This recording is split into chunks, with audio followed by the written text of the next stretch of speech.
So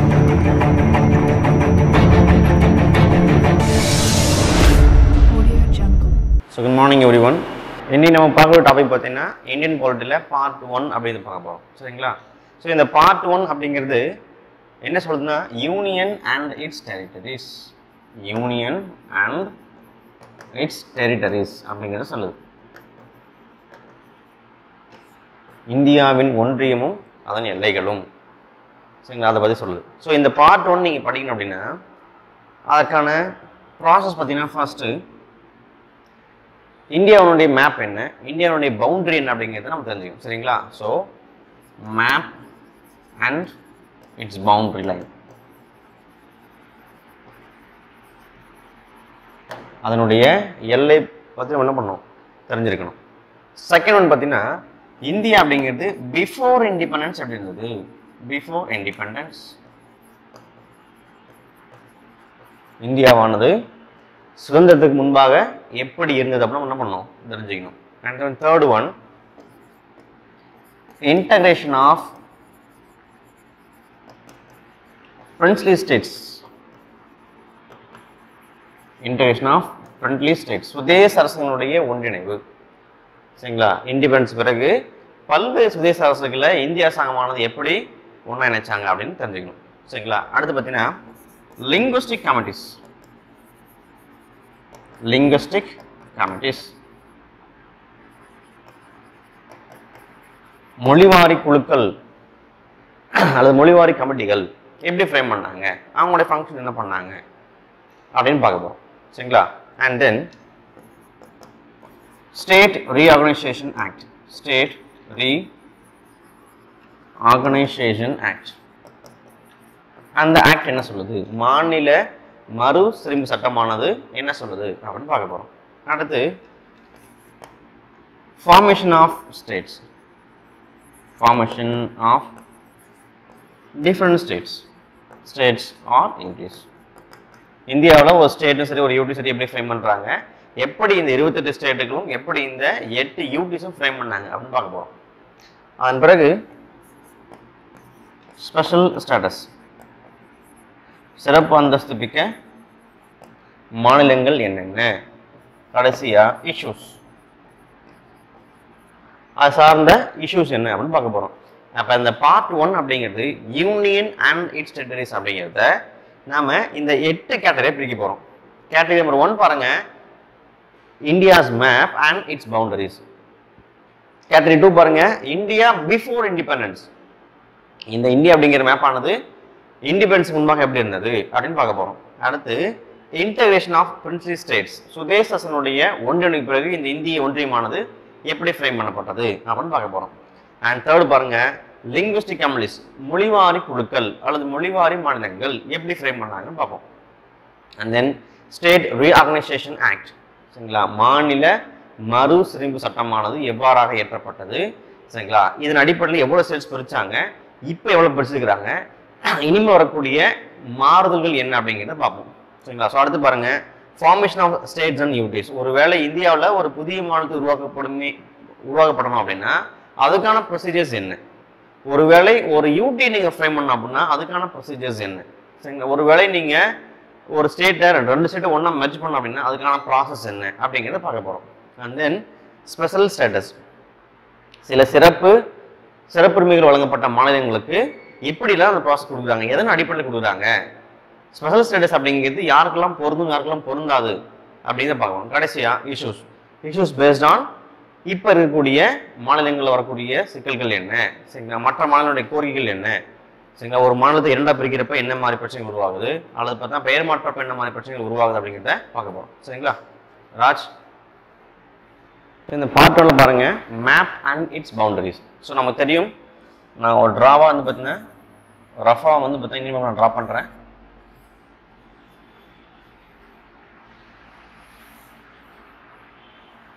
சரிங்களா? இதுதான் மேப்னு வச்சுங்க. சே ஃபார் எக்ஸாம்பிள் இப்போ இதனுடைய மெஷர்மெண்ட் பாருங்க,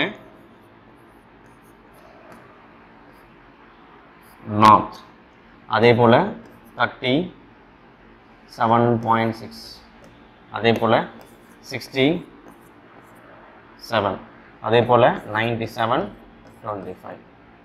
இதான் அதனுடைய இது பார்த்தா ஈஸ்ட்ல வரும், இது நார்த்தில் வரும், இது ஈஸ்ட்ல வரும். சரியா? அதே போல் டிஸ்டன்ஸ் பாருங்க, from north to south 1 2 3 4 kilometres. அதே போல் from west to east 2933 kilometres. அதே போல் இதனுடைய லேண்ட் பவுண்டரி பாருங்க, அதனுடைய லேண்ட் பவுண்டரி அரௌண்ட் 15,200 கிலோமீட்டர்ஸ். அதே போல் கோஸ்டல் ரீஜியன், கோஸ்டல் பார்த்தீங்கன்னா 6100. It includes Lakshadweep and Andaman, means 7156.4 kilometers. சரிங்களா? 7156.4 kilometers. அதே போல வெஸ்டர்ன் ப்ராவின்சஸ், இதுக்கு முன்னாடி இருந்த பாகிஸ்தான், அதே போல ஆப்கானிஸ்தான் அப்படிங்கிறது லேண்ட் பவுண்டரியை ஷேர் பண்ணிக்கூடிய ஸ்டேட்ஸ் இருக்குது. கிட்டத்தட்ட பார்த்தீங்கன்னா ஒரு 7 கண்ட்ரிஸ் என்ன பண்ணுது அப்படின்னா இந்தியாவோட பவுண்டரி ஷேர் பண்ணிக்கிறாங்க. ஸோ பாகிஸ்தான், ஆப்கானிஸ்தான், அதே போல் நேபாள், சீனா, பங்களாதேஷ், பூட்டான், சரிங்களா, மியான்மர் போன்ற நாடுகள் என்ன பண்ணுறாங்க அப்படின்னா இந்தியாவோட பவுண்டரி ஷேர் பண்ணிக்கிறாங்க. அதில் அதிகமான பவுண்டரி பாருங்க பங்களாதேஷ். சரிங்களா? பங்களாதேஷ் அப்படிங்கிறது பார்த்தீங்கன்னா கிட்டத்தட்ட 4096 கிலோமீட்டர் லேண்ட் பவுண்டரி ஷேர் பண்ணிக்கிறாங்க. ரொம்ப ஷார்ட்டாக வந்து பார்த்தீங்கன்னா ஆப்கானிஸ்தான் ஷேர் பண்ணிக்குது 108 கிலோமீட்டர்ஸ். ஆப்கானிஸ்தான் பார்த்தீங்கன்னா 108 கிலோமீட்டர் மட்டுமே பவுண்டரியை ஷேர் பண்ணிக்கிறாங்க. ஸோ பாகிஸ்தானுக்கான பவுண்டரி பார்த்தீங்கன்னா sir Cyril Radcliffe boundary line அப்படின்னு சொல்கிறோம். இன்கேஸ் இதுவே சீனா அப்படின்னா மெக்மோகன் பவுண்டரி லைன் அப்படின்னு சொல்கிறோம். ஸோ இதுதான் பார்த்தீங்கன்னா இந்தியாவுடைய மேப். சரிங்களா?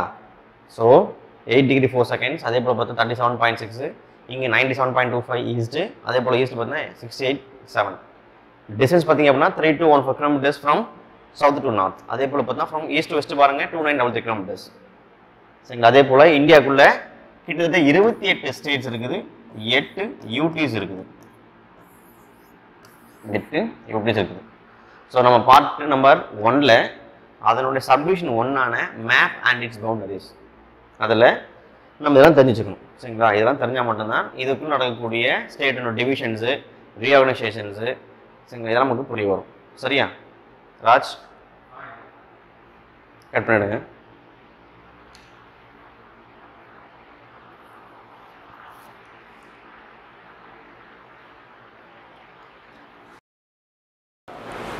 ஸோ அடுத்து பார்த்தீங்கன்னா பார்ட் நம்பர் 1ல் யூனியன் அண்ட் இட்ஸ் டெரிட்டரிஸ் அப்படிங்கிற சப்டிவிஷன் 2 பாருங்க. இந்தியா பிஃபோர் இண்டிபெண்டன்ஸ், சுதந்திரம் பெறுவதற்கு முன்பாக இந்தியாவில் இருக்கக்கூடிய மாகாணங்கள் என்னவா இருந்துச்சு, சரிங்களா, எப்படி இருந்து அப்படின்னு பார்க்க போகிறோம். சரிங்களா?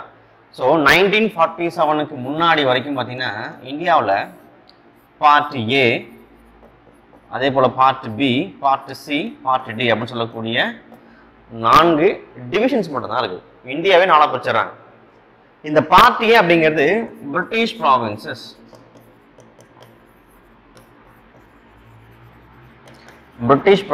அப்படின்னு சொல்றோம். பார்ட் ஏ அப்படிங்கிறது பிரிட்டிஷனுடைய மாகாணங்கள். அன்றைய காலகட்டத்தில் பார்த்தீங்கன்னா கிட்டத்தட்ட 11 ப்ராவின்சஸ், 11 மாகாணங்கள் இருந்தது. வங்கம் ஒரு மாகாணம், பம்பாய் ஒரு மாகாணம், மெட்ராஸ் ஒரு மாகாணம், பீகார் ஒரு மாகாணம், சரிங்களா, பஞ்சாப் ஒரு மாகாணம், வடமேற்கு பகுதியில் ஒரு மாகாணம், இப்படி 11 மாகாணங்கள் இருந்தது. அந்த 11 மாகாணங்களுக்கும் பிரிட்டிஷனுடைய வைசிராய் யாரோ அவருடைய கட்டுப்பாட்டின் கீழே சில கவர்னர்ஸ் ரூல் பண்ணாங்க.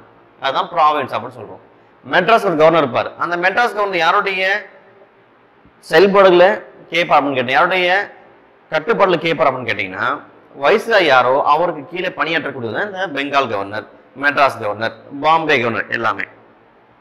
சரியா? ஸோ அடுத்து பாருங்க part number B, princely states. Princely states அப்படிங்கிறது பார்த்தீங்கன்னா தமிழ்ல சுதேச அரசுகள் அப்படின்னு சொல்றோம். சுதேச அரசுகள் அப்படின்னு சொல்றோம்.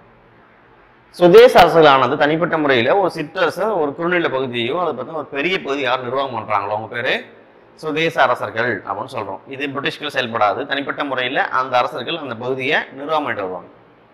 சரிங்களா? அடுத்து பாருங்க part number C, high commissioner regions. High commissioner regions, உயர் ஆணைய பகுதிகள் அப்படின்னு சொல்லுவோம். தமிழ்ல உயர் ஆணையர் பகுதிகள். சரிங்களா, உயர் ஆணையர் பகுதிகள் அப்படின்னு சொல்றோம். அது என்ன சார் உயர் ஆணையர் பகுதிகள்? இப்போ நான் சொல்றேன் இல்லையா, சில யூடிஸ் பார்த்தீங்கன்னா மத்திய அரசு நேரடி கட்டுப்பாட்டில் இருக்குது, அல்லது அந்த யூடிஸை நிர்வாகம் பண்ண நபர் யாருன்னு பார்த்தீங்கன்னா லெப்டினன்ட் கவர்னர்ஸ், அதில் பார்த்தீங்கன்னா லெப்டினன்ட் கவர்னர்ஸ் இவங்க தான் நிர்வாகம் பண்ணுவாங்க. இவங்க ஸ்டேட்ல இருக்கக்கூடிய கவர்னர் மாதிரி இல்லாமல் கொஞ்சம் தனிப்பட்ட முறையில் சிறப்பு அதிகாரங்களை பெற்று இவங்க வந்து அவங்க மாறுபட்டு செயல்படுவாங்க. அந்த மாதிரி பிரிட்டிஷுடைய காலகட்டத்தில் ஒரு 4 பகுதிகள் இந்த ஹை கமிஷனர் ரீஜியன்ஸாக இருந்தது. சரிங்களா, அது எதுன்னு பார்த்தீங்கன்னா ஃபர்ஸ்ட் ஒன் அஜ்மீர்,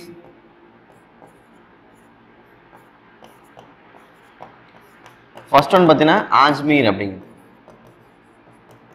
ஆஜ்மீர் அப்படிங்கிறது பிரிட்டிஷனுடைய உயர் ஆணையர் பகுதியாக இருந்து வந்தது. அதே போல பலுச்சிஸ்தான், பலுச்சிஸ்தான் அப்படிங்கிறதும் உயர் ஆணையர் பகுதியாக இருந்து வந்தது. And then third one C அப்படிங்கிறது கூர்க், கூர்க் அப்படிங்கிறதும் உயர் ஆணையர் பகுதியாக இருந்து வந்தது. லாஸ்டா டெல்லி. சரிங்களா, ஸோ ஏபிசிடி இந்த 4மே ஹை கமிஷனர் ரீஜியன்ஸ் தான் இருந்தது, உயர் ஆணைய பகுதியில் இருந்து வந்தது. அது பிரிட்டிஷனுடைய நேரடி கட்டுப்பாட்டில் இராணுவ முகமைகளாகவோ சரிங்களா, அல்லது போர் தளவாட பகுதிகளை தேக்கி வைக்கும் இடமாகவோ சரிங்களா, படை வீரர்களை குவித்து வைக்கக்கூடிய இடமாகவோ இருந்து வந்தது. சரிங்களா, அதை நம்ம சொல்றோம் இந்த உயர் ஆணைய பகுதிகள் அப்படின்னு சொல்றோம். ஸோ லாஸ்டா டி அப்படிங்கிறது பாருங்க, பார்ட் டி அப்படிங்கிறது அந்தமான் நிக்கோபர் அண்ட் லட்சத்தீவ்ஸ். அந்தமான் நிக்கோபர் மற்றும் லட்சத்தீவுகளை உள்ளடக்கியது தான் பார்ட் நம்பர் டி அப்படிங்கிறது.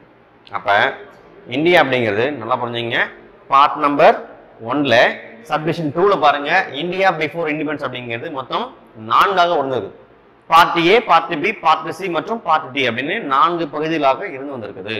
ஸோ பார்ட் ஏ அப்படிங்கிறது பார்த்தீங்கன்னா பிரிட்டிஷ் ப்ராவின்சஸ், பிரிட்டிஷனுடைய மாகாணங்கள், மொத்தம் 11 ப்ராவின்சஸ். அடுத்து பார்த்தீங்கன்னா பிரின்ஸ்லி ஸ்டேட்ஸ், சுதேச அரசுகள், ஏறத்தாழ 565 சுதேச அரசுகள்.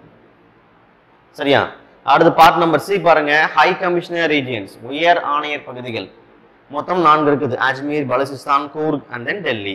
கடைசியா பாருங்க அந்தமான் மற்றும் நிக்கோபர் அப்படிங்கிற தீவுகள். இது வந்து பார்த்தீங்கன்னா தனிப்பட்ட முறையில் ஒரு பார்ட்டா பிரிட்டிஷனுடைய காலகட்டத்தில் நிர்வாகம் பண்ணிட்டு வந்தாங்க. அப்ப இந்தியா பிஃபோர் இண்டிபெண்டன்ஸ் அப்படிங்கிறதுக்கு இதுதான் டேட்டாஸ். சரியா ராஜ், கட் பண்ணி ராஜ். ஸோ அடுத்து பார்த்தீங்கன்னா இந்த பார்ட் நம்பர் 1ல சரிங்களா, சப்டிவிஷன் 3 பார்த்தீங்கன்னா annexation of princely states, annexation of princely states, சுதேச அரசுகளுடைய ஒன்றிணைவு அப்படிங்கிறது. சரிங்களா, நம்ம ஆல்ரெடி பார்த்தோம். இந்த பார்ட் நம்பர் பியில் வந்து பார்த்தீங்கன்னா பிஃபோர் இண்டிபெண்டன்ஸில் பார்ட் நம்பர் ஏ பிரிட்டிஷோட ப்ராவின்சஸ், பார்ட் நம்பர் பி பார்த்தீங்கன்னா பிரின்ஸ்லி ஸ்டேட்ஸ் அப்படின்னு பார்த்தோம், சுதேச அரசனுடைய மாகாணங்கள் அப்படின்னு பார்த்தோம். சரி, இந்த சுதேச அரசனுடைய மாகாணத்தை அனெக்ஸ் பண்றதுக்கு 1947ல ஏப்ரல்ல ஒரு கமிட்டி ஃப்ரேம் பண்றாங்க. 1947ல சுதேச அரசுகளை ஒன்றிணைக்கிறதுக்கு மட்டுமே ஒரு கமிட்டி ஃப்ரேம் பண்றாங்க. அந்த கமிட்டியுடைய சேர்பர்சன் தான் சர்தார் வல்லபாய் பட்டேல். வல்லபாய் பட்டேல் இவருக்கு அசஸ் பண்ண ஒரு நபரை நியமிக்கிறாங்க, அவர் தான் விபி மேனன். விபி மேனன். இந்த அனெக்சேஷன் ஆஃப் பிரின்ஸ்லி ஸ்டேட்ஸ் அப்படிங்கிறது கிட்டத்தட்ட 1947ஆம் ஆண்டு ஆரம்பித்து 1949ஆம் ஆண்டு தான் நிறைவு பெறுது. சரிங்களா, சரிங்க சார், டோட்டலா வந்து பார்த்தீங்கன்னா இந்த 1947 இண்டிபெண்டன்ஸுக்கு முன்பும் சரி பின்பும் சரி எவ்வளவு சுதேச அரசின் மாகாணங்கள் இருந்தது அப்படின்னு கேட்டீங்கன்னா 565 சுதேச அரசுகள் இருந்தது, 565. சரியா, சரி, இதை எப்படி அனெக்ஸ் பண்ணாங்கன்னு பார்ப்போம். இந்த சுதேச அரசுகளை அனெக்ஸ் பண்றதுக்கு ஹோம் மினிஸ்டர் வல்லபாய் பட்டேல் அவர் தான் உள்துறை அமைச்சர். சரிங்களா, ஹோம் மினிஸ்டர் யாரு? வல்லபாய் பட்டேல். அவருக்கு அசிஸ்ட் பண்றது பார்த்தீங்கன்னா ஒரு நபர் இருக்காரு உதவி செய்ய, அவர் தான் விபி மேனன். இந்த இருவருமே இந்த 565 சுதேச அரசுகளும் பார்த்தீங்கன்னா ஒரு நோட்டீஸ் சென்ட் பண்றாங்க. நீங்க வந்து பார்த்தீங்கன்னா இந்தியாவோட இணைங்க அப்படின்னு சொல்லிட்டு ஒரு ரெக்வஸ்ட் லெட்டரை அனுப்புறாங்க. இதுக்கு முன்பாக 1947 ஜூன் 3ஆம் தேதி மவுண்ட் பேட்டன் பார்த்தா ஒரு திட்டம் வருது. மவுண்ட் பேட்டன் திட்டம். இத்திட்டத்தின் பிரகாரம் சுதேச அரசுகளுக்கு ஒரு 3 வாய்ப்புகளானது வழங்கப்படுது. சரிங்களா? ஒரு 3 வாய்ப்புகள் வழங்கப்படுது. எய்தர் அனெக்ஸ் வித் இந்தியா, இந்தியாவோடு இணையலாம். 560 சுதேச அரசுகளுமே இந்தியாவோட இணையம் இணைஞ்சிக்கலாம், எந்த விதமான மரபும் கிடையாது. எய்தர் அனெக்ஸ் வித் பாகிஸ்தான், பாகிஸ்தானோடும் இணைந்து கொள்ளலாம், உங்களுக்கு எந்த தடையும் கிடையாது. எய்தர் இண்டிபெண்டன்ட், தனிப்பட்ட முறையில் சுதேச அரசாகவே நீங்க என்ன பண்ணலாம், உங்களுடைய ஆட்சியை நிர்வாகத்தை நீட்டிச்சுக்கலாம், எந்த தடையும் கிடையாது. அப்படிங்கிறது தான் இந்த ஜூன் 3 திட்டமாக யார் சொல்றாங்க? மவுண்ட் பேட்டன் சொல்றாரு. சரியா? இப்ப இந்த 565 சுதேச அரசுகளுக்கும் நோட்டீஸ் போகுது பாத்தீங்களா, இந்தியாவோட இணைங்க அப்படின்னு சொல்லிட்டு ரெக்வஸ்ட் லெட்டர் போகுது. இந்த ரெக்வஸ்ட் லெட்டரை ஏத்துக்கிட்டு புதுக்கோட்டை சமஸ்தானம் அப்படிங்கிறது தான் இந்தியாவோடு முதலாக இணைந்த சமஸ்தானம். புதுக்கோட்டை அப்படிங்கிறது தான் இந்த அனெக்சேஷன்ல வரக்கூடிய ஃபர்ஸ்ட் பிரின்ஸ்லி ஸ்டேட். சரிங்களா? நோட்டீஸ் வந்து அடுத்த நாள இணைந்த முதல் மாகாணம் கேட்பாங்க, புதுக்கோட்டை சமஸ்தானம். சரிங்களா? இப்படி 1 by 1 562 அரசுகள் ஆக்ட் பண்ணிட்டாங்க, பிரச்சனை முடிஞ்சது. ஆனா ஒரு 3 பிரின்ஸ்லி ஸ்டேட் மட்டும் பார்த்தா இணைய மறுக்கிறாங்க. ஒன்னு ஜம்மு அண்ட் காஷ்மீர் அப்படிங்கிறது, ஜம்மு அண்ட் காஷ்மீர் அப்படிங்கிறது. ரெண்டாவது ஹைதராபாத் அப்படிங்கிறது. மூணாவது ஜுனாகத் அப்படிங்கிறது. இந்த 3 சுதேச அரசுகளும் இந்தியாவோட இணையம் மறுக்கிறாங்க. சரியா? ஏன்னு கேட்டீங்கன்னா ஜம்மு அண்ட் காஷ்மீர் தனிப்பட்ட முறையில் மவுண்ட் பேட்டன் திட்டத்தின் அடிப்படையில் நாங்கள் ஜம்மு அண்ட் காஷ்மீருடைய சுதேச செயல்பட்டுக்கிறோம், எங்களை நீங்கள் பாகிஸ்தானுக்கும் சொல்லாதீங்க, இந்தியாவோட சொல்லாதீங்க, நாங்கள் தனியாக இருந்துக்கிறோம் அப்படின்னு சொல்கிறாங்க. அதே போல் ஹைதராபாத்தும் இந்தியாவுடைய பிரிட்டிஷ் ப்ராவின்ஸுக்கு இடையில அதில் பார்த்தீங்கன்னா இண்டிபெண்டன்ஸ் பெற்ற பிறகு ஹைதராபாத் ஆனது தனிப்பட்ட சுதேச நாடாக செயல்படும் அப்படின்னு சொல்லிட்டு அந்த அரசர் டிக்ளேர் பண்றாரு. அதன் பிறகு பார்த்தீங்கன்னா ஜுனாகத் என்ன பண்றாங்கன்னா தனியாக நாங்கள் இருந்துக்கிறோம் அப்படின்னு சொல்றாங்க. ஸோ இந்த இஷ்யூ முடிவு கொண்டு வரதுக்கு என்ன பண்றாங்கன்னா ஜம்மு அண்ட் காஷ்மீருக்கு பார்த்தீங்கன்னா ஒரு நோட்டீஸ் கொடுக்குறாங்க, ஜம்மு அண்ட் காஷ்மீர்.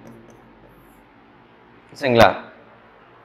ஜம்மு அண்ட் காஷ்மீர் இந்தியாவோட இணைய மாட்டேன், பாகிஸ்தான் கூட போக மாட்டான்னு சொல்லிட்டாங்க பாத்தீங்களா. அதனால முகமது அலி ஜின்னாவால் அனுப்பி வைக்கப்பட்ட பட்டான்ஸ் அப்படின்னு சொல்லக்கூடிய ஒரு போராட்டத்தை நடத்தி பட்டானிய மக்களால் ஒரு கிளர்ச்சி உருவாக்கி பாகிஸ்தான் ராணுவத்தை சேர்த்து காஷ்மீரை அட்டாக் பண்றாங்க. முகமது அலி ஜின்னாவுடைய சப்போர்ட்டோட என்ன பண்றாங்கன்னா பாகிஸ்தான் ராணுவமும் பட்டானிய மக்களும் சேர்ந்து இந்த காஷ்மீர் அப்படிங்கிற பகுதியை ராஜா ஹரிசிங் கிட்ட இருந்து கைப்பற்ற முயற்சி பண்றாங்க. சரிங்களா? அப்படியே ரூல் யாருன்னு பார்த்தீங்கன்னா ஜம்மு அண்ட் காஷ்மீர் ரூலர் பார்த்தீங்கன்னா ஹரிசிங், ராஜா ஹரிசிங் தான் அப்போதைய ஜம்மு அண்ட் காஷ்மீர் ரூலர். இப்ப ஒரு கட்டத்துக்கு மேல இந்த பட்டானிய மக்களுடைய தாக்குதல்களையும் பாகிஸ்தான் ராணுவத்தினுடைய தாக்குதல்களையும் எதிர்கொள்ள முடியாத ஜம்மு அண்ட் காஷ்மீர் இந்தியாவுடைய உள்துறை அமைச்சருக்கு ஒரு நோட்டீஸ் கொடுக்குறாங்க.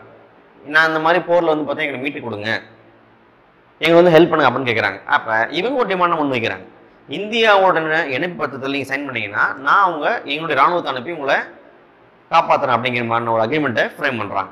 சரிங்களா? அப்படி இணைக்கப்பட்டது தான் ஜம்மு அண்ட் காஷ்மீர். 1947ஆம் ஆண்டு அக்டோபர் 26ஆம் தேதி இணைப்பு பத்திரம் மூலம் இணைக்கப்பட்டதுதான் இந்த ஜம்மு அண்ட் காஷ்மீர் அப்படிங்கிறது. இப்ப என்ன பிரச்சனை கேட்டீங்கன்னா ராஜா ஹரிசிங் பார்த்தீங்கன்னா ஒரு ஹிந்து ரூலர் அவர். ஆனா மக்கள் பார்த்தா இஸ்லாம் மக்கள், கிட்டத்தட்ட 80% மக்கள் பார்த்தா இஸ்லாம் மக்கள். சரிங்களா? அப்ப ஜம்மு அண்ட் காஷ்மீர் அப்படிங்கிறது இஸ்லாம் மக்களை கொண்டு இந்து அரசரால் நிர்வாகம் பண்ணக்கூடிய ஒரு பகுதி. சரியா? இந்தியா என்ன பண்ண அப்படின்னா இதை அனெக்ஸ் பண்ணிட்டாங்க. ஆனால் அங்க கிளர்ச்சிகளும் போராட்டங்களும் தொடர்ந்து நடந்துட்டு தான் இருக்குது. சரியா? சோ இந்த மக்கள் என்ன பண்றா அப்படின்னா கான்ஸ்டிடியூஷன்ல விதி எண் 370 அப்படிங்கிறத ஆஃபர் பண்றாங்க. நாங்க உருவாக்கக்கூடிய புதிய அரசமைப்பு சாசனத்தில் உங்களுக்கு சிறப்புரிமை கொடுத்துட்றேன். நான் படிச்சிருப்போம் பார்ட் நம்பர் 21. சரிங்களா? டெம்போரரி டிரான்சிஷனல் பவர்ஸ், தற்காலிக இடைமாறு கால சிறப்புரிமைகளை பற்றி சொல்லக்கூடியதுதான் இந்த பார்ட் நம்பர் 21 அப்படிங்கிறது.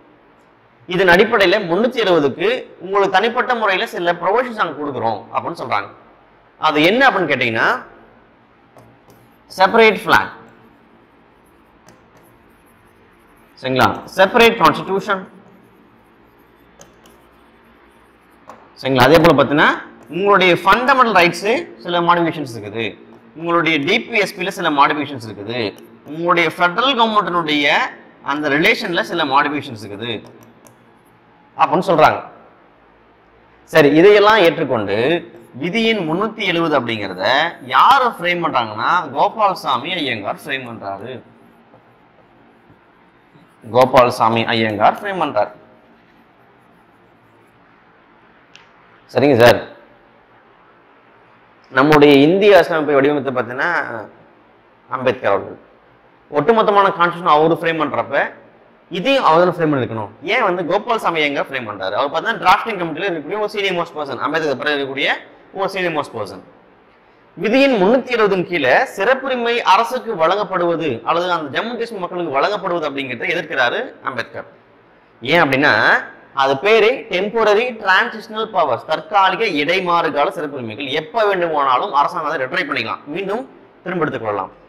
அப்ப இது ஜம்மு காஷ்மீர் மக்களை சமாதானப்படுத்துவதற்கும் அவங்களை ஏமாத்துவதற்குமான ஒரு விதியா இது இருக்குது. நான் அதை எழுத மாட்டேன் அப்படின்னு சொல்லிட்டு அம்பேத்கர் வெளியிடுறாரு. அதை தொடர்ந்து விதியின் 370 எழுதுறாரு கோபால்சாமி ஐயங்கார் அப்படிங்கிற பர்சன். சரியா? அதன் பிறகு இந்த 370 விதியானது 1949 அக்டோபர் 17ஆம் தேதி ஏற்றுக்கொள்ளப்படுது நம்மளுடைய டிராஃப்டிங் கமிட்டியால. சரிங்களா? அந்த அசம்பிளியால ஏற்றுக்கொள்ளப்படுது. அதே போல இவங்களுக்கு இன்னொரு ஆப்ஷன் கொடுக்குறாங்க. ஆர்டிகல் 35A கேள்விப்பட்டிருப்பீங்க. 1954ஆம் ஆண்டு இந்த விதியின் 35 கீழ் ஏவானது கான்ஸ்டிடியூஷன்ல ஆட் பண்ணப்படுது. ஸோ வாட் இஸ் 35A அப்படிங்கிறது? 35A அப்படிங்கிறது who is a citizen of Jammu and Kashmir. இந்த காஷ்மீருடைய குடிமகன் யார் அப்படிங்கிறது தீர்மானிக்குது. ஏன்னா 1955ல இந்திய குடியுரிமை சட்டமானது வரப்போதும். அதுக்கு முன்பாக இவங்க என்ன பண்றாங்கன்னா ஜம்மு அண்ட் காஷ்மீர் குடிமகன் யார் அப்படிங்கிறது தீர்மானிக்கிறாங்க. 370 விதி என்ன சொல்லுது அப்படின்னா உங்களுக்கான சில ப்ரொவிஷன்ஸ் கொடுக்குறோம். as well as the boundary of Jammu and Kashmir state cannot be diminished, cannot be altered அப்படின்னு சொல்லக்கூடியதுதான் 370 அப்படிங்கிறது. அந்த சட்டமன்றத்தினுடைய அனுமதி இல்லாமல் மத்திய அரசாங்கமானது ஜம்மு அண்ட் காஷ்மீருடைய பகுதியை நீட்டிக்கவோ குறைக்கவோ மாற்றியமைக்க முடியாது. அதான் 370. 35A என்ன சொல்லுது அப்படின்னா ஜம்மு அண்ட் காஷ்மீருடைய குடிமகன் யார் அப்படிங்கிறது சொல்லுது. அது போக 1956ஆம் ஆண்டு நவம்பர் 17ஆம் தேதி இந்த ஜம்மு அண்ட் காஷ்மீருக்கான செப்பரேட் கான்ஸ்டிடியூஷன் செயல்பாட்டுக்கு வருது. ஜம்மு அண்ட் காஷ்மீருடைய தனிப்பட்ட அரசியலமைப்பானது செயல்பாட்டுக்கு வருது. இந்தியாவில் மற்ற எந்த ஸ்டேட்டுமே கிடையாது. பட் ஆனால் யாருக்கு இருக்குது? ஜம்மு அண்ட் காஷ்மீருக்கு இருக்குது. சரியா? ஸோ அடுத்து பாருங்க, 1956 முதல் 2019ஆம் ஆண்டு வரை என்ன பண்றாங்க? ஜம்மு அண்ட் காஷ்மீர் அப்படிங்கிறது இந்தியாவில் ஒரு ஸ்டேட்டாக எடுத்துட்டு வருது. ஆனால் 2019ஆம் ஆண்டு ஆகஸ்ட் 5 அப்படிங்கிற டேட்ல ஹோம் மினிஸ்டர் ஆகிய அமித்ஷா என்ன பண்றாரு அப்படின்னா இந்த 370 அப்படிங்கிற விதியும் 35A அப்படிங்கிற விதியும் ரிப்பீல் பண்றாரு, நீக்கிறார். நீக்கப்பட்டதாக ராஜ்யசபால டிக்ளேர் பண்றாரு. சரியா? டிக்ளேர் பண்றாரு. அப்ப இந்த ஜம்மு அண்ட் காஷ்மீர் அப்படிங்கிற ஸ்டேட் ஆனது 1956ல உருவான ஸ்டேட் ஆனது 2019ஆம் ஆண்டு யூடியாக மாற்றப்பட்டது. 2 யூடி, ஒன்னு லடாக் அப்படிங்கிற யூடி, இன்னொன்னு காஷ்மீர் ஜம்மு அண்ட் காஷ்மீர் அப்படிங்கிற யூடியா மாற்றப்படுது. சரியா? அப்ப ஜம்மு அண்ட் காஷ்மீர் 1947ல ராஜா ஹரிசிங் வசம் இருந்து ஜவஹர்லால் நேரு ஹோம் மினிஸ்டர் வல்லபாய் பட்டேல் மூலமா இந்த அனெக்சேஷன் மாடல சைன் பண்ணி அந்த ஜம்மு அண்ட் காஷ்மீர் வாங்கிடுறாங்க. வாங்கினாலும் கூட அதுல இவ்வளவு சிக்கல்கள் இருக்கு. ஸோ ஒரு வழி என்ன பண்ணிட்டாங்க? காஷ்மீர் அனெக்ஸ் பண்ணிட்டாங்களா? ஸோ அடுத்து பாருங்க, ஹைதராபாத். ஹைதராபாத் அப்படிங்கிறது சுதேசஸ்ல த பிக்கஸ்ட் லேண்ட் ஏரியா. சுதேச அரசுகளில் மிகப்பெரிய நிலப்பரப்பை கொண்ட அரசுன்னு கேட்டாங்கன்னா ஹைதராபாத் அப்படிங்கிற பகுதி தான். இந்த ஹைதராபாத்தை யார் உருவாக்குனாங்க அப்படின்னு கேட்டீங்கன்னா 1724ஆம் ஆண்டு அசப்ஜா உருவாக்குறாரு. அவரோட இன்னொரு பேரு நிசாம் உல் முல்க். நிசாம் உல் முல்க் அப்படின்னு சொல்லக்கூடிய அசம்ஜா உருவாக்குறார். 1748 அவர் காலமாயிறார். இதன் பிறகு பல்வேறு அரசுகள் ஆட்சி பண்றாங்க. கடைசியா 1947 அசப்ஜா 7 இருக்கிறார். 7ஆம் அசப்ஜா அப்ப ஆட்சியில் இருக்கிறார். சரிங்களா? இவர் என்ன சொல்றாரு அப்படின்னா, நாங்க ஹைதராபாத்தை விட்டு கொடுக்க மாட்டோம், தனிப்பட்ட முறை நாங்கள் நிர்வாகம் பண்ணிக்கிறோம் அப்படின்னு சொல்றாரு. அதனால இந்திய அரசாங்கம் என்ன பண்ணுது அப்படின்னா, ஆபரேஷன் போலோ அப்படிங்கிற நடவடிக்கை மூலமா இந்த ஹைதராபாத்தை 1948 அனெக்ஸ் பண்றாங்க. 48 அனெக்ஸ் பண்றாங்க. அப்ப இணைவு பத்திரம் மூலமாக இணைக்கப்பட்ட பகுதி ஜம்மு அண்ட் காஷ்மீர். அதே போல ராணுவ நடவடிக்கை மூலம் இணைக்கப்பட்ட பகுதி ஹைதராபாத். கடைசியா பெண்டிங் இருக்கிறது பார்த்தீங்கன்னா 3வது சுதேச அரசான ஜுனாகத் அப்படிங்கிறது. ஜுனாகத் என்ன பிரச்சனை கேட்டீங்கன்னா, மக்கள் பார்த்தீங்கன்னா ஹிந்துஸ், பெரும்பான்மையான மக்கள் பார்த்தீங்கன்னா ஹிந்துஸ். இந்த ஜுனாகத் அப்படிங்கிறது குஜராத்தில் இருக்கக்கூடிய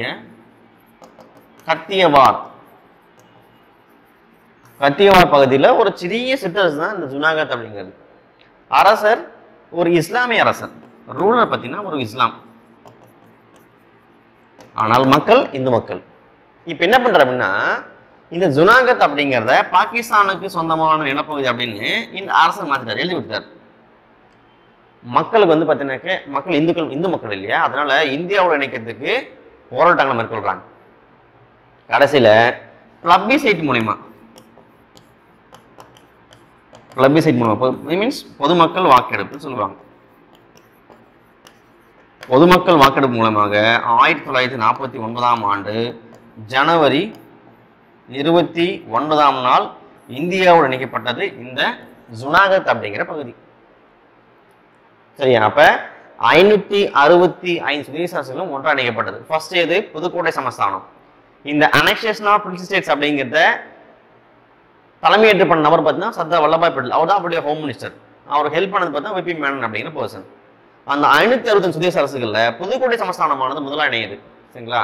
அதே போல கடைசி இணைந்து பார்த்தீங்கன்னா ஜுனாகத் அப்படிங்கிறது. சரிங்களா? So annexation of prince states அப்படிங்கிறது முடிஞ்சது. இப்ப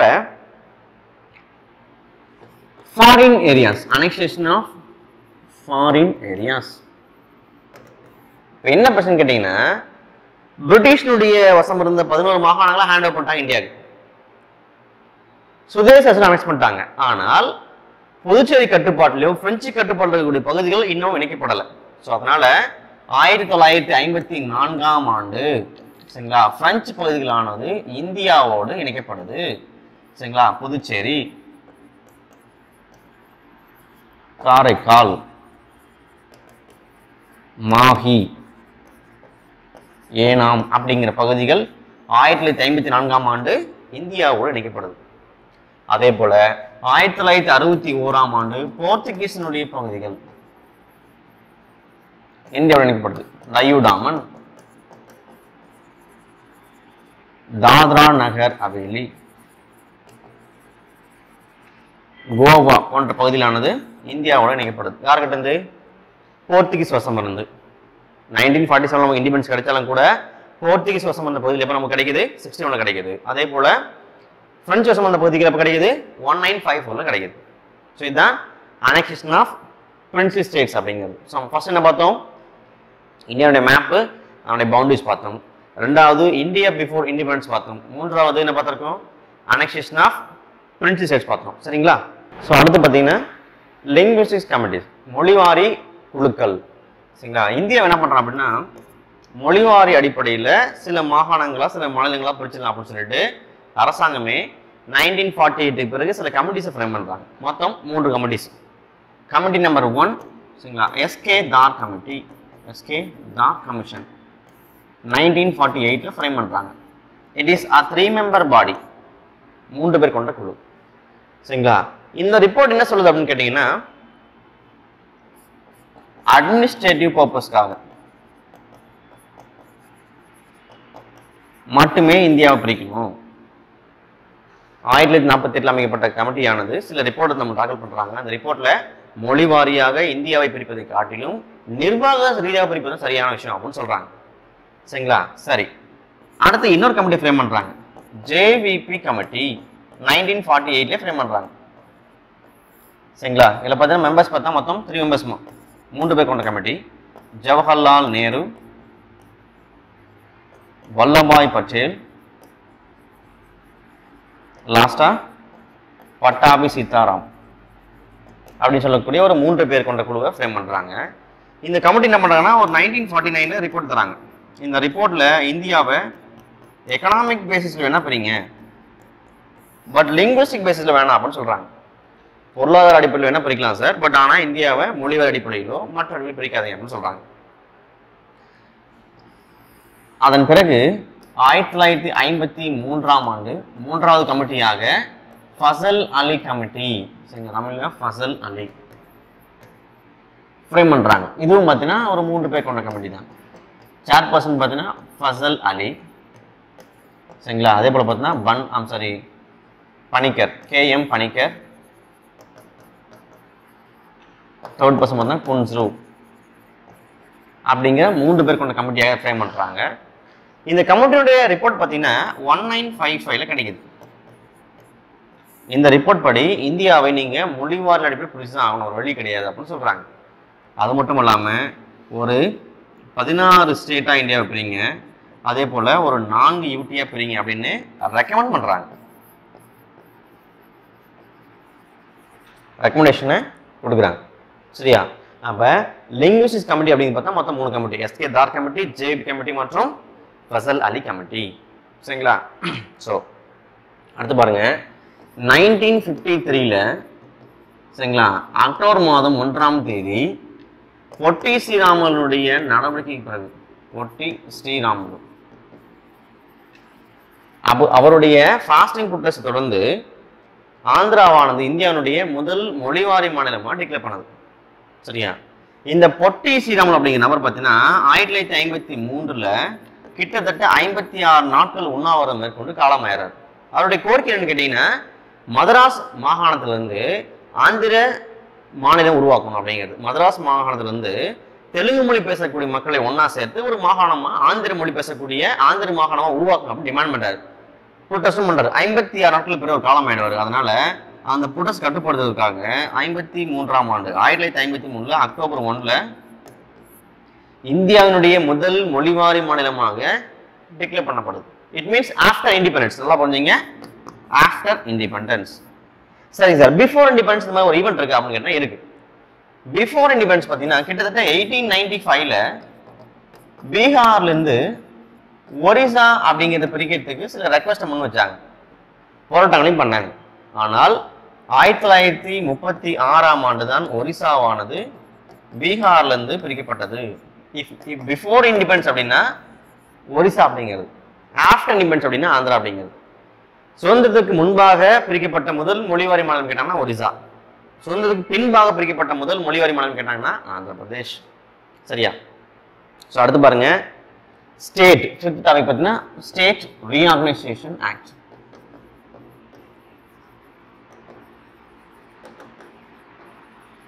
மாநில மறுசீரமைப்பு சட்டம் இயற்றப்படுது. எப்பன்னு கேட்டீங்க அப்படின்னா 1956 நவம்பர் 1ஆம் தேதி 7வது சட்ட திருத்தம் மூலமாக இயற்றப்படுது. இது எதனுடைய அடிப்படையில் இயற்றப்படுதுன்னு கேட்டீங்க அப்படின்னா ஃபசல் அலி கமிட்டியினுடைய ரிப்போர்ட்டை பேஸ் பண்ணி இயற்றப்பட்ட சட்டம் தான் இந்த மாநில மறுசீரமைப்பு சட்டம் அப்படிங்கிறது. சரிங்களா? ஸோ இதனுடைய அடிப்படையில் ஒரு 14 ஸ்டேட் ஃப்ரேம் பண்றாங்க, ஒரு 14 ஸ்டேட்டை ஃப்ரேம் பண்றாங்க. அதே போல ஒரு 6 யூடிஸை ஃப்ரேம் பண்றாங்க. அப்ப 1956ஆம் ஆண்டு மொத்தம் 14 ஸ்டேட்ஸ் இருக்குது, அதே போல 6 யூடிஸ் இருக்குது. ஒரே ஆண்டு ஒரே சட்டத்திற்கு என்ன பண்றாங்க, 14 ஸ்டேட்ஸை ஃப்ரேம் பண்றாங்க. பின்பு என்ன பண்றாங்கன்னா பல்வேறு ஸ்டேட்ஸை ஃப்ரேம் பண்றாங்க. குஜராத், மகாராஷ்டிரா, நாகாலாந்து இதெல்லாம் பார்த்தீங்கன்னா பின்வரும் காலங்களில் இயற்றப்படுது. அட் பிரசன்ட் நம்ம கிட்ட ஏறத்தாழ 28 ஸ்டேட்ஸ் இருக்குது, அதே போல 8 யூடிஸ் இருக்குது. இதுதான் நம்மளுடைய ஸ்டேட் ரீஆர்கனைசேஷன் ஆக்ட் சொல்லுது. சரியா? ஸோ இப்படி அதை என்ன பண்ணுறாங்க ஸ்டேட்ஸை இந்தியாவில் பிரிச்சாங்க. சரியா? ஸோ நம்ம அடுத்த பகுதி பார்த்தீங்கன்னா ஆர்டிகல்ஸ் ஃப்ரம் 1 to 4. சரிங்களா? பார்ட் நம்பர் 1 அப்படிங்கிறது விதியின் 1 முதல் 4 வரையிலான விதிகளை உள்ளடக்கியது அப்படின்னு பார்ப்போம். சரிங்களா? ஸோ ஆர்டிகல் நம்பர் 1 பாருங்க. Article number 1, India that is Bharat shall be an union of states. Union of states, இந்தியா என்பது மாநிலங்களின் ஒன்றியம். shall be an union of states அப்படின்னு சொல்லுது. India that is Bharat shall be an union of states அப்படின்னு சொல்லுது. அதுபோல இந்தியா என்பது indestructible union and destructible state. destructible state அப்படிங்கிறத மென்ஷன் பண்ணுது. இந்தியா என்பது பிரிக்க முடியாத ஒன்றியத்தையும் பிரிக்கக்கூடிய மாநிலங்களையும் கொண்டது அப்படின்னு சொல்றாங்க. which means இந்திய ஒன்றியத்தை பிரிக்க முடியாது யாராலையும். ஆனால் உள்ள இருக்கிற ஸ்டேட்ஸ் என்ன பண்ணலாம், ஒரு ஸ்டேட் தமிழ்நாடு வந்து பார்த்தா 3ஆ பிரிக்கலாம், தமிழ்நாடு வந்து பார்த்தா கர்நாடகாவோட இணைக்கலாம், ஆந்திராவோட இணைக்கலாம், அப்படிலாம் பண்ணலாம். சரிங்களா? அதான் சொல்லுது indestructible union and then destructible state அப்படின்னு சொல்லுது. அடுத்து அந்த டேர்ம் பாருங்க, யூனியன் அப்படிங்கிற டேர்ம். யூனியன் அப்படிங்கிற டேர்ம் ஆனது அம்பேத்கரால் அறிமுகம் செய்யப்பட்ட ஒரு term. Instead of using the term federal, federal அப்படிங்கிற வார்த்தைக்கு பதிலாக சேர்க்கப்பட்டது தான் இந்த யூனியன் அப்படிங்கிற டேர்ம். சரிங்களா? அப்ப பகுதி 1ல் இதான் சொல்லுது, ஆர்டிகல் 1ல் இதான் சொல்லுது. அது மட்டும் இல்லாம இந்தியாவினுடைய எல்லை பற்றியும் சொல்லுது, அதனுடைய பவுண்டரி லைன் பற்றியும் சொல்லுது. அதே போல இந்தியாவில் இருக்கக்கூடிய states, UTs and area to be acquired by Indian union, இந்திய அரசால் கைப்பற்றப்படக்கூடிய பகுதிகளையும் உள்ளடக்கியது. It is either by plebiscite or either by lease or purchase. சரிங்களா? வெளி பகுதியிலிருந்து இந்தியாவுக்கு வெளியே ஒரு வேற ஸ்டேட்ல இருந்து நீங்க பிளபிசைட் பண்ணாலோ பர்ச்சேஸ் பண்ணாலோ லீஸுக்கு எடுத்தாலோ அதுவும் இந்திய ஒன்றியத்தோடு சேரும் அப்படின்னு சொல்லுது. ஸோ இதை விதியன் 1 சொல்லுது. So India that is Bharat shall be and union of states அப்படிங்கிறது அந்த டேர்ம் யூனியன் பார்த்தீங்கன்னா அம்பேத்கரால் முன்மொழியப்பட்ட ஒரு டேர்ம். அதே போல India is and indestructible union destructible state அப்படின்னு சொல்லுது. அதே போல ஸ்டேட்ஸ், யூடிஸ், அது போக இந்திய அரசால் மேலும் கைப்பற்றப்படக்கூடிய பகுதிகளையும் உள்ளடக்கியதுன்னு சொல்லுது. சரியா? ஸோ அடுத்து பாருங்க article number 2. Article number 2, admission of a new state or establishment of a new state outside the territory of India. outside the territory of India, இந்தியாவுக்கு வெளியே இருந்து கைப்பற்றப்படக்கூடிய பகுதிகளை வைத்து ஒரு புதிய மாநிலத்தை ஏற்படுத்தலாம் அப்படின்னு சொல்லுது. சரிங்களா? இப்போ பாகிஸ்தான்ல ஒரு பகுதி கைப்பற்றோம் அப்படின்னா அதை என்ன பண்ணலாம், நீங்க ஸ்டேட்டா இந்தியாவில் அனெக்ஸ் பண்ணிக்கலாம். சரிங்களா? சப்போஸ் நேபாளில் கைப்பற்றுறீங்க அப்படின்னா அந்த விதியின் 2 கீழே அனெக்ஸ் பண்ணிக்கலாம் அப்படின்னு சொல்லுது. ஆனால் இந்தியாவுக்கு வெளியே மட்டும்தான் பொருந்தும், உள்ள பொருந்தாது அப்படின்னு சொல்லுது. சரியா? அதே போல விதியின் 3 பாருங்க, article number 3, formation of a new state. formation of a new state within the territory of India. within the territory of India, இந்தியாவிற்கு உள்ளேயே ஒரு மாநிலத்தை உருவாக்குதல் பற்றி குறிப்பிடுகிறது. சரிங்களா? Say for example Jammu Kashmir பிரிச்சு நம்ம என்ன பண்ணுறோம், யூடிஸாக பண்ணுறோம். ஒரு யூடியை நீங்கள் ஸ்டேட் என்ன பண்ணலாம், டிக்ளேர் பண்ணலாம். இது எல்லாமே அங்கே பிறந்தோம் அப்படின்னு சொல்லுது. அது மட்டும் அல்லாத நீங்கள் ஒரு ஏரியாவை டிமினிஷ் பண்ணுறீங்க, ஒரு ஸ்டேட்டினுடைய ஏரியாவை டிமினிஷ் பண்ணுறீங்க, அல்லது செப்பரேட் பண்ணுறீங்க, அல்லது ஆல்டர் பண்ணுறீங்க அப்படின்னா இது விதியின் 3 கீழே தான் பொருந்தும் அப்படின்னு சொல்லுது. சரியா? இதுதான் விதி 3 சொல்லுது. இந்தியாவுக்கு உள்ளேயே சில ஸ்டேட் எப்படி ஃப்ரேம் பண்ணலாம் அப்படின்னு. அடுத்து பார்த்தீங்கன்னா article number 4, if a new state is formed by using article number 3, 2 and 3, விதியின் 2 மற்றும் 3 பயன்படுத்தி ஒரு புதிய மாநிலத்தை நீங்க ஃப்ரேம் பண்றீங்க அப்படின்னா then there shall be a change in schedule number 1 and 4.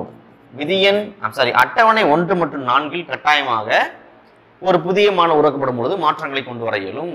Say for example, if you if a new state is formed by using order number 2 and 3, then that will be changed in schedule number 1, which means Tamil Nadu நீங்க ரெண்டா பிரிச்சீங்க அப்படின்னா அந்த பிரிக்கப்பட்ட மாநிலத்தை schedule number 1ல நீங்க என்ன பண்றீங்க, ஒரு புதிய ஸ்டேட் ஆட் பண்ணுவீங்க. அப்ப there should be change in schedule number 1.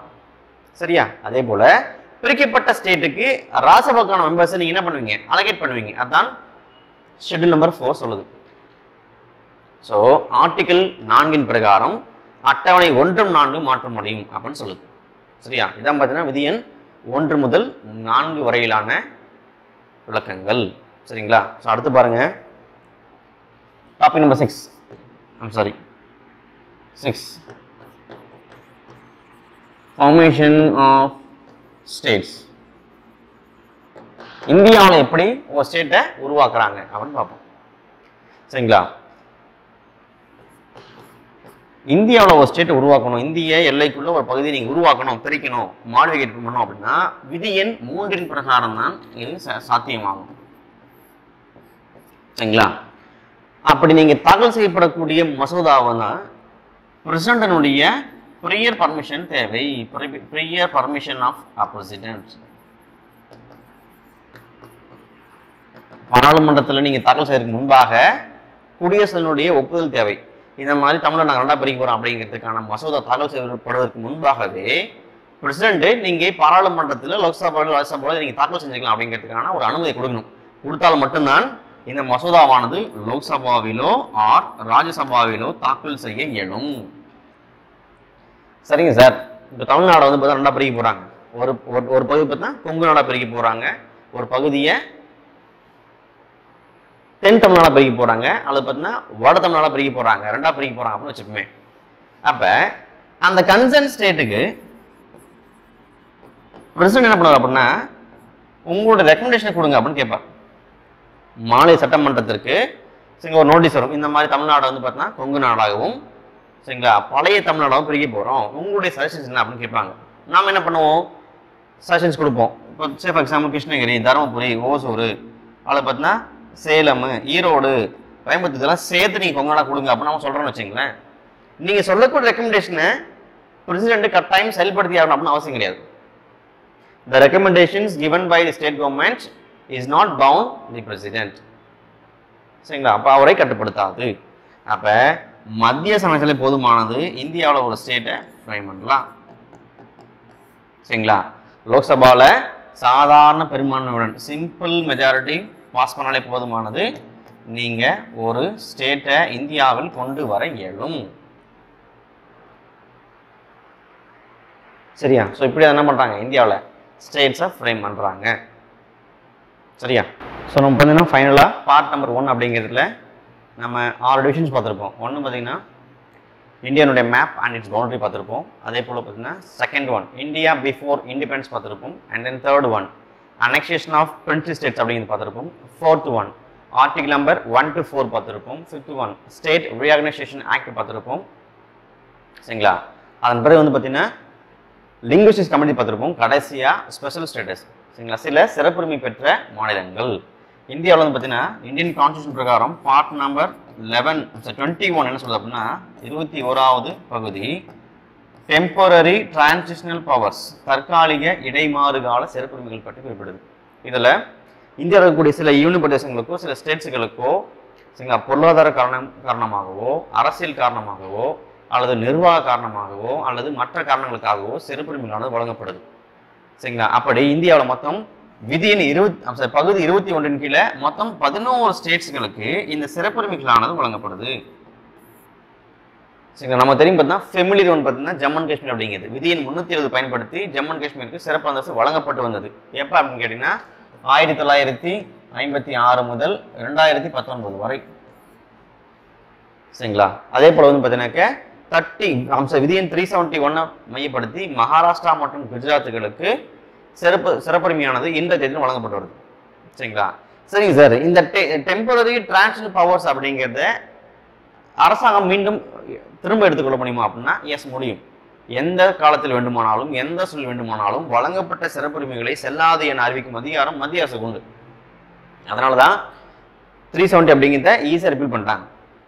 சரிங்களா? அதே போல இந்த 11 மாநிலங்களுக்கும் வழங்கப்பட்ட சிறப்புரிமைகளை எப்போது வேண்டுமானாலும் மத்திய அரசாங்கம் என்ன பண்ணலாம், திரும்ப எடுத்துக்கொள்ளலாம்.